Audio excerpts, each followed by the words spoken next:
बिस्मिल्लाहिर्रहमानिर्रहीम। अस्सलाम वालेकुम दोस्तों, एक नई वीडियो के साथ हाजिर हैं। चले अपनी वीडियो स्टार्ट करते हैं। SU-35 की तरफ से खबर आई है कि रशियन एयरफोर्स को SU-35 का एक नया बैच रिसीव हो चुका हुआ है। जैसा कि मैंने अपनी पिछली वीडियोस के अंदर बताया कि रशिया के अंदर ये जो जहाज हैं ये उनके फार ईस्ट के अंदर एक प्लांट है, वहाँ पे तैयार किए जाते हैं। SU-35 जहाज की प्रोडक्शन लाइन को तकरीबन अब 13 साल गुजर चुके हुए हैं। रशियन एयरफोर्स ने SU-35 जहाज के 3 ऑर्डर्स प्लेस किए हुए हैं और इन तीनों ऑर्डर्स की तादाद तकरीबन 128 जहाजों की बनती है। पहला ऑर्डर जो था वो 48 जहाजों का था, दूसरा ऑर्डर जो था वो तकरीबन 50 जहाजों का था और अब ये तीसरा और आखिरी ऑर्डर जो है वो तकरीबन 30 SU-35 जहाजों का है। ये जो आखिरी ऑर्डर प्लेस किया गया था 30 SU-35 जहाजों का, इसका पहला बैच 2021 के अंदर रशियन एयरफोर्स को मिल चुका हुआ है। जो पिछले तमाम 2 ऑर्डर थे 48 और 50 जहाजों वाले, वो कंप्लीट हो चुके हुए हैं। अब ये 30 जहाजों का ऑर्डर बाकी बचा हुआ है, जिसका एक नया बैच रिसेंटली रशियन एयरफोर्स के हवाले किया गया है। जब रशियन एयरफोर्स ने SU-35 जहाज को तैयार किया था तो उसका ख्याल ये था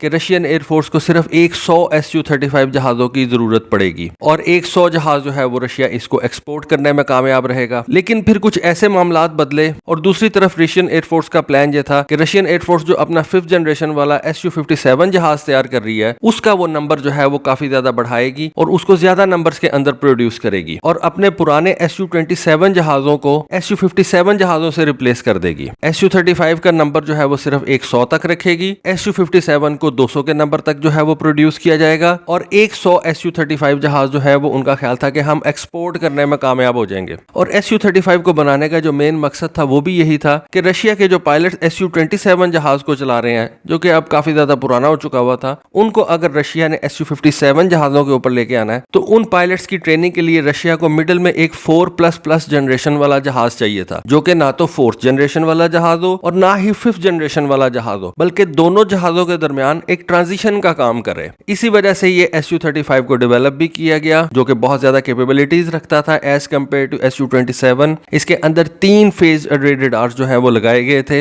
एक पीसा रेडार था, यानी कि पैसिव इलेक्ट्रॉनिकली स्कैन्ड अरे रेडार, जो इसके नोज कोन में लगा हुआ है, और 2 इसके अंदर एईसा रेडार जो है वो लगाए गए थे, जो कि इसके विंग रूट्स के अंदर लगाए गए हैं। फिर इसके एयर फ्रेम को बेहतर बनाने के लिए इसके अंदर बहुत ज्यादा कॉम्पोजिट मटेरियल्स जो है वो इस्तेमाल किए गए। नए एवियोनिक्स जो है वो इसके अंदर इस्तेमाल किए गए। SU-35 जहाज के साथ बहुत से मुख्तलिफ किस्म के वेपन्स जो है उनको इंटीग्रेट किया गया, जो कि SU-27 जहाज के साथ मुमकिन नहीं थे। फिर SU-35 जहाज की जो एंड्योरेंस थी वो SU-27 जहाज से बहुत ज्यादा थी। उसकी डिटेक्शन रेंज जो है वो SU-27 जहाज से काफी ज्यादा आगे थी। तो हर लिहाज से ये जो SU-35 जहाज है ये SU-27 और SU-57 के दरमियान में फिट होता था। और रशियन एयरफोर्स का ख्याल यह था कि हम 100 जहाज बनाएंगे और उसके बाद हम अपने पायलट्स को जो है वो SU-57 के ऊपर ले जाएंगे। लेकिन 2014 तक तो रशिया के जो ताल्लुकात थे नेटो कंट्रीज के साथ और अमेरिका के साथ वो काफी ज्यादा बेहतर रहे। लेकिन 2014 के बाद चीजें जो है ना वो बदलना शुरू हो गई। इस वजह से रशियन एयरफोर्स ने यह ख्याल किया कि उनको SU-35 की जो तादाद है वो 100 से बढ़ानी पड़ेगी और उनको ये तादाद तकरीबन 130 के करीब लेके जानी पड़ेगी। इस वजह से उन्होंने 30 जहाजों का और ऑर्डर दे दिया। फिर जो सबसे बड़ी वजह बनी SU-35 जहाजों के ऑर्डर को इंक्रीज करने की, वो ये थी कि SU-57 जहाज, जिनके बारे में रशिया का ये ख्याल था कि 2020 तक उनके पास ऐसे 50 एयरफ्रेम्स आ जाएंगे, यानी कि SU-57 2020 तक उनके पास 50 आ जाएंगे। और रशियन एयरफोर्स का ख्याल ये था कि 2025 तक उनके पास तकरीबन 200 के करीब SU-57 हो जाएंगे। लेकिन आज हम ये देखते हैं कि 2022 के अंदर रशिया के पास सिर्फ 16 के करीब SU-57 जहाज मौजूद है। तो ये जो एक नंबर था जिसको अचीव नहीं कर सका था रशिया, SU-57 उसने इतने ज्यादा नहीं बनाए, आज तक नहीं बना सका, उस नंबर को पूरा करने के लिए रशिया को ये SU-35 जहाजों की प्रोडक्शन को बढ़ाना पड़ा, इसके ऑर्डर को बढ़ाना पड़ा।